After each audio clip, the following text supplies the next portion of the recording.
욥기 36장 1절에서 15절까지 같이 합독하도록 하겠습니다. 제가 갖고 있는 구약성경 797페이지입니다. 욥기 36장 1절에서 15절까지 우리 한 목소리로 함께 합독합니다.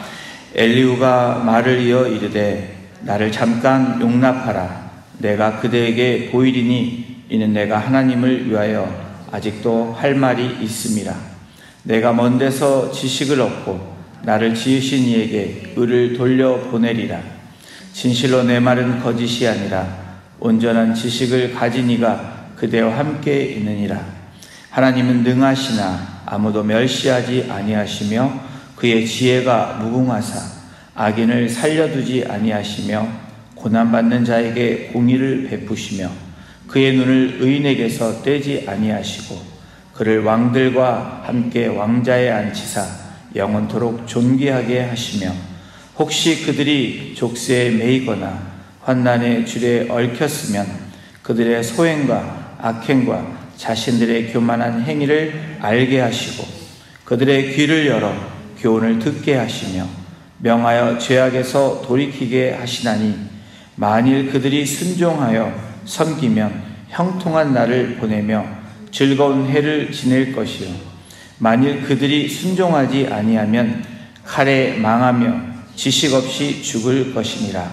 마음이 경건하지 아니한 자들은 분노를 쌓으며 하나님이 속박할지라도 도움을 구하지 아니하나니 그들의 몸은 젊어서 죽으며 그들의 생명은 남창과 함께 있도다. 하나님은 곤고한 자를 그 공고에서 구원하시며 학대 당할 즈음에 그의 귀를 여시나니. 아멘. 저희가 여기 36장을 하고 있습니다. 엘리후의 이야기가 32장부터 내일 본문인 37장까지 가는데 무려 6장에 걸쳐서 엘리후의 이야기가 계속되어 지고 있습니다. 31장 엘리후가 나오기 전까지만 해도 욥과 욥의 세 친구는 논쟁하는 일로 그렇게 31장까지 왔습니다. 그런데 32장부터 37장까지는 30장은 그 누구도 엘리후와의 논쟁을 하지 않는 장면을 저희들이 지금 계속해서 말씀을 통해서 알고 있습니다. 여러분, 이 점이 조금 미스터리하지 않습니까? 엘리후라는 인물에 대해서 욥과 세 친구가 어떻게 아무 말도 하지 않을 수 있을까? 그렇다고 엘리후가 온전하고 완전하고 그리고 그 말이 다 옳다라고 저희가 동의하지 않습니다. 그리고 37장을 마무리하면서 38장 엘리후가 마무리하는 그 말을 이후에 바로 하나님이 현현하십니다. 하나님이 나타나시고 등장하십니다. 하나님이 나타나셔서 욥에게 말씀하시고 새 친구를 꾸짖는 장면도 나옵니다. 회개하게 합니다. 그런데 어디에도 엘리후에 대해서 하나님께서 말씀하시고 잘못했다라고 얘기하는 장면은 전혀 나오지 않습니다. 게다가 하나님이 나타나셔서 엘리후가 했던 말들 중에서 다시 하나님께서 욥에게 하시는 말씀들이 있습니다. 엘리후라는 인물에 대해서 여러 학자들의 의견이 분분합니다. 도대체 엘리후가 누구냐? 어떻게 보면 좀 특별한 사람 같은데 또 어떻게 보면 우리의 모습도 많이 있는 그런 엘리후의 모습을 통해서 학자들의 생각들이 다릅니다. 엘리후라는 인물에 대한 저는 견해보다는 인간의 단순한 논리, 바로 세 친구가 얘기했던 권선징악이든지 인과응보라는 그런 인간의 단순한 논리와 하나님의 종합적인 논리, 다시 말하면 우리가 상상할 수 없는 하나님의 그 논리, 그 사이에서 그 입장에서 얘기하는 엘리후의 중간 역할, 학자들의 이러한 학설이 저는 좀 더 설득력이 있다고 생각을 해보게 됩니다. 오늘 36장과 37장 결론 부분에서는 지금까지 세 친구가 했던 고난에 대한 이야기가 또 다른 차원에서 엘리후가 이야기하고 있습니다. 오늘 본문에 말하고 있는 엘리후의 이야기를 통해서 저와 여러분들이 엘리후에 집중하는 것이 아니라 엘리후가 말하는 절대 의로우신 하나님에 대해서 우리가 집중하기를 원합니다. 엘리후는 36장에서 오늘 본문에서 불가능한 두 가지 이야기를 이야기하고 있습니다. 첫 번째로는 하나님의 의로우심에 대해서 하나님 편에서 논쟁해야 된다라고 이야기합니다. 지금까지 욥은 나는 의로운 사람이다 라고 계속 주장을 했습니다. 그래서 세 친구와 논쟁을 했습니다. 그래서 재앙을 당할 만큼 나는 범죄하지 않았다 라고 얘기하면서 나는 의로운 사람이다 라고 욥의 주장이 있습니다. 그러나 세 친구는 내가 받는 고통, 이 고난은 죄를 지었기 때문이다. 내가 죄를 지어서 하나님께서 너를 심판하는 것이다 라고 이렇게 욥과 세 친구가 논쟁, 서로 평행선을 그으면서 이야기를 했던 것입니다. 이 엘리후는 이러한 것을 통해서 불가능한 또 하나를 이야기하고 있네. 의인이 받는 고난이 무엇이냐라는 주장을 펼치고 있습니다.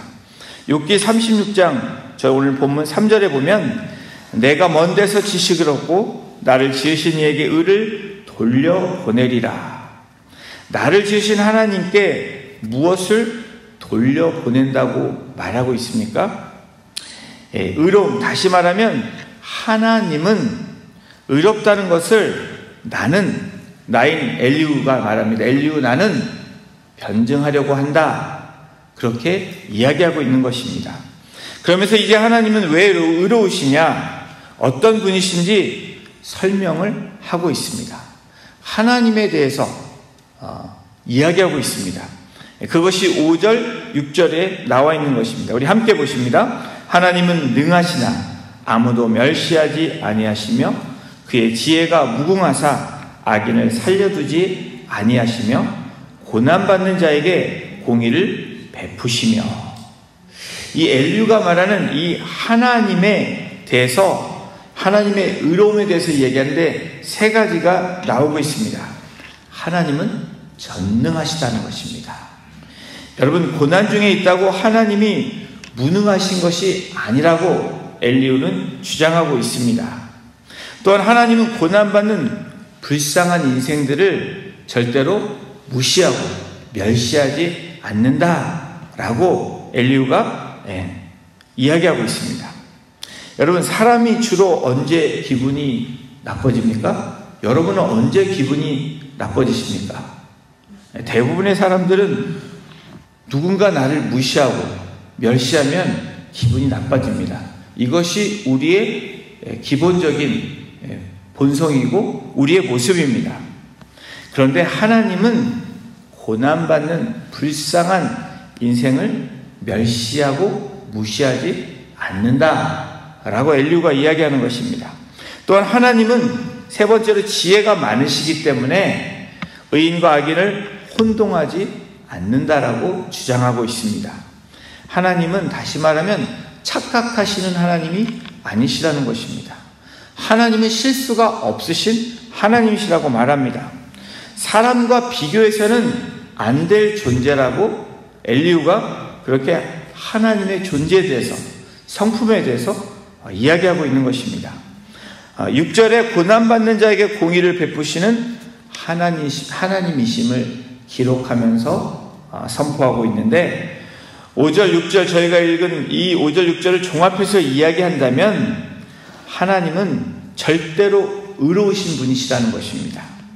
지혜와 사랑이 가득 갖고 계신 분이시고 어떠한 고난 중에 잊지 말아야 되는 것은 이 고난 속에서도, 사건 속에서도 하나님의 능력이 있다는 것입니다.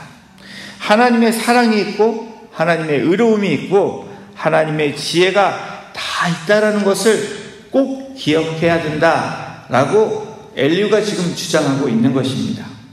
하나님께서는 의인이 고난당할 때 눈을 떼지 않으시는 하나님이심을 또한 나타내고 있습니다. 하나님께서 의인을 다시 말하면 지켜보고 계신다는 것입니다.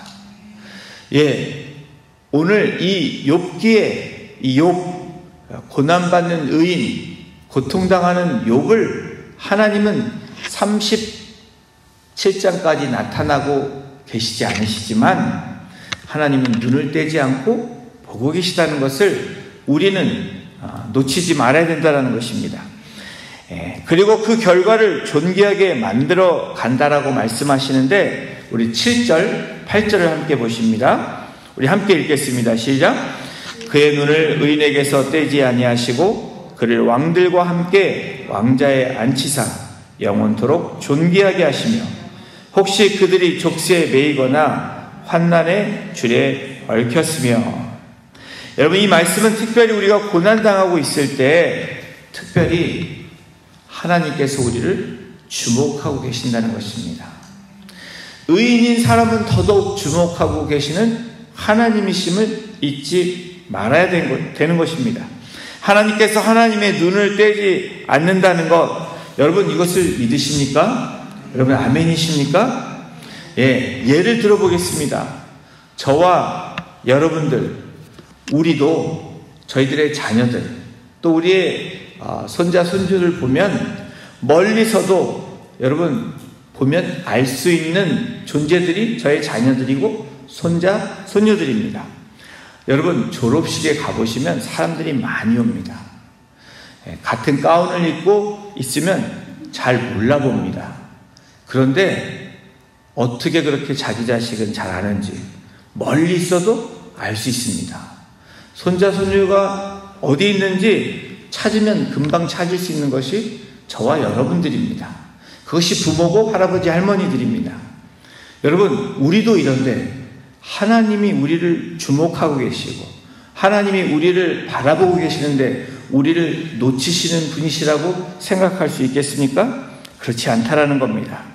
하나님은 우리에게 그런 분이시다라는 것을 오늘 욥기를 통해서 이 36장을 통해서 엘리후가 온전하고 완전한 모습은 아니지만 하나님에 대해서 우리에게 전달해주고 있는 것입니다. 의인의 고난은 하나님이 주시는 형벌이 아니라는 것을 우리는 절대로 잊지 말아야 됩니다. 그저 하나님께서 허락하시는 훈련의 시간일 뿐이다 라는 것을 우리는 기억해야 됩니다. 그런데 하나님은 의인에게 왜 고난을 허락하시는가? 그 이유가 오늘 본문에 나와 있습니다. 그 세 가지가 나오는데 우리 9절을 함께 보십니다. 그들의 소행과 악행과 자신들의 교만한 행위를 알게 하시고. 하나님은 의인에게 고난을 허락하시는 이유, 그 이유 첫 번째는 알게 하시기 위해서. 여러분, 악행과 교만한 행위를 알게 하시기 위함이라고 성경에 이 구절에 기록하고 있습니다. 여러분, 우리는 우리 자신을 잘 아는 것 같지만 저와 여러분들을 모르는 것이 또한 우리들의 모습입니다. 그런데 여러분, 언제 우리를 잘 알 수 있습니까? 고난을 경험할 때, 또 어려움이 왔을 때 우리를 돌아보게 됩니다. 또 그 고난 가운데 하나님을 의지하게 되고 하나님을 바라보게 됩니다. 그러면서 어떻게 합니까?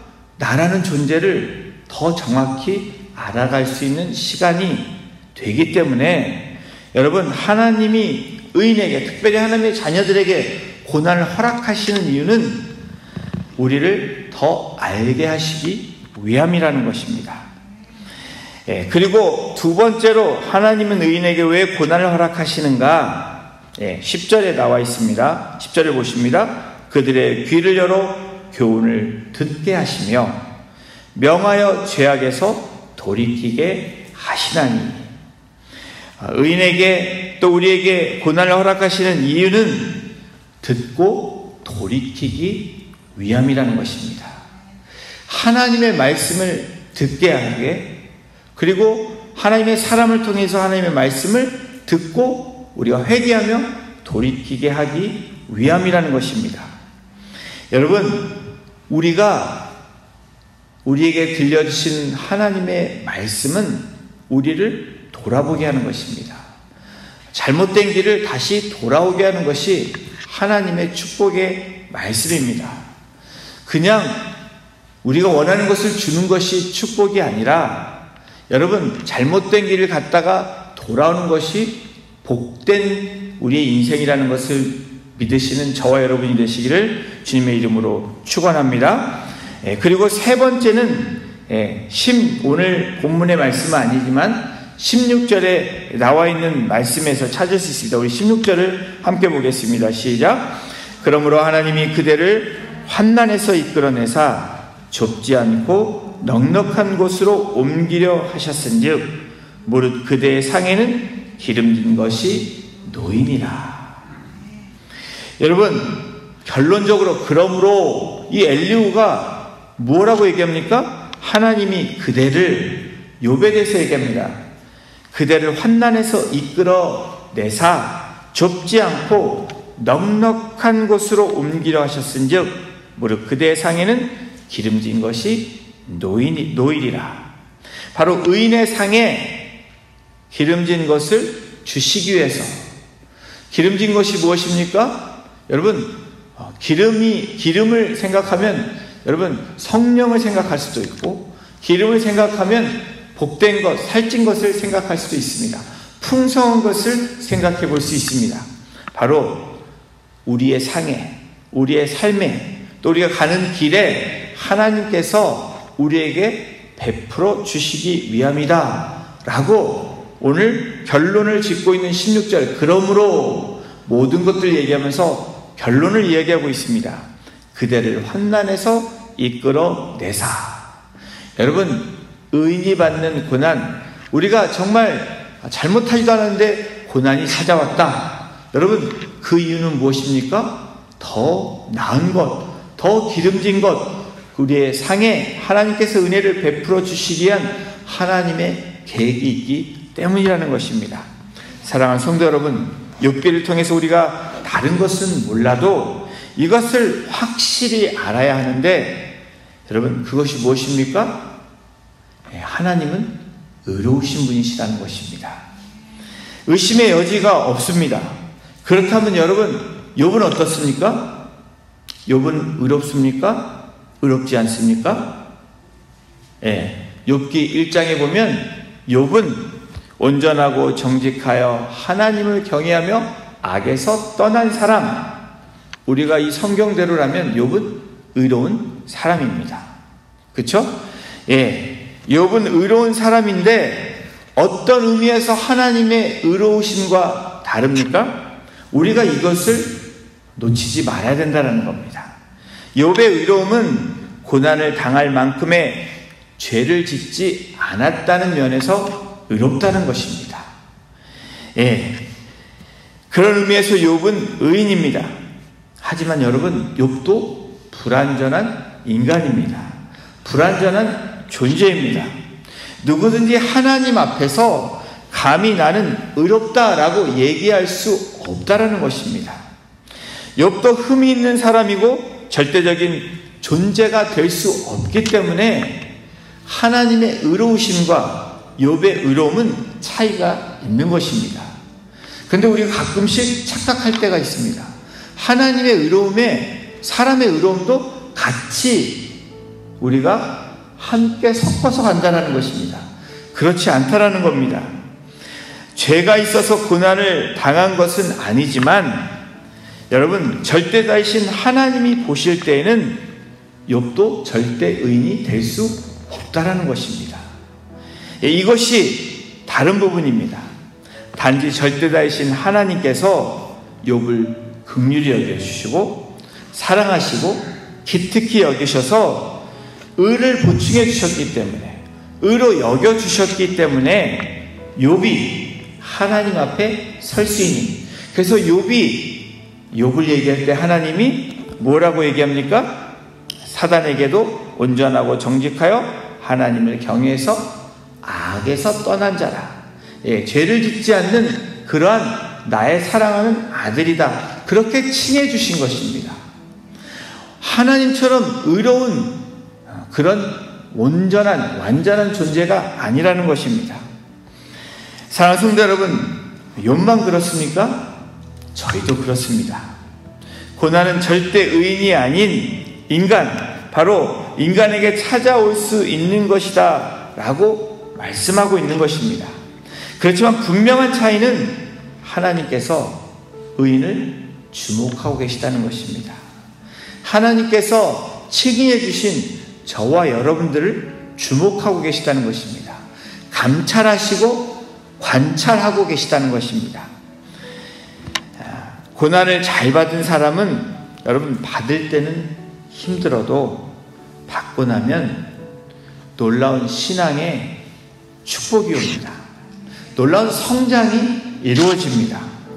자기만 생각하는 사람들이 다른 사람을 생각하게 되는 그 관점이 확장됩니다. 생각이 변화가 됩니다. 작은 일을 하는 사람에게 큰 일을 할 수 있는 그 은혜를 우리에게 베풀어 주십니다.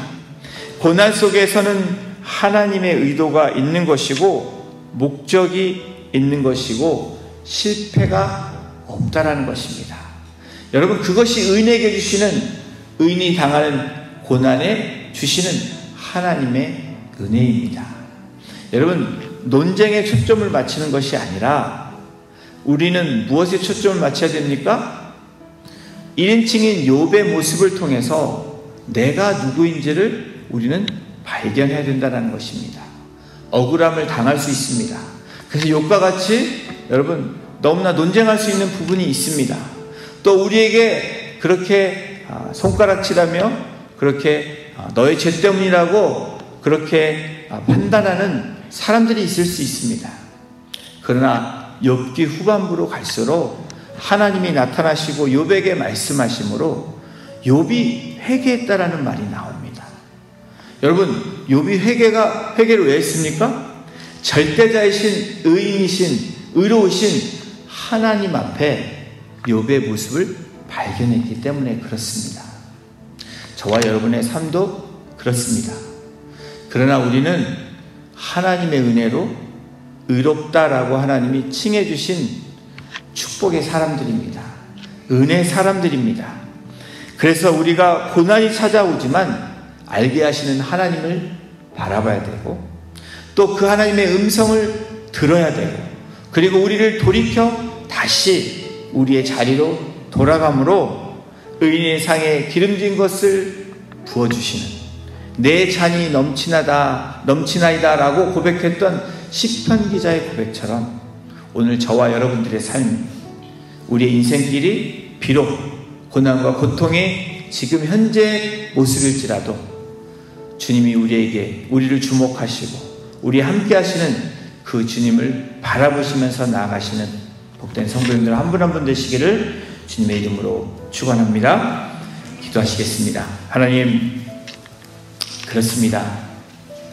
완전하신 또 의로우신 분이 바로 우리의 하나님이심을 우리가 믿으며 또 아멘으로 나아가며 불완전한 우리의 모습을 주님 앞에 내어놓고 우리를 주목하시는 주님을 바라보며 하나님의 음성을 듣고 돌이킬 수 있는 믿음의 사람으로 나아갈 수 있도록 우리를 주장하여 주시고 인도하여 주시옵소서.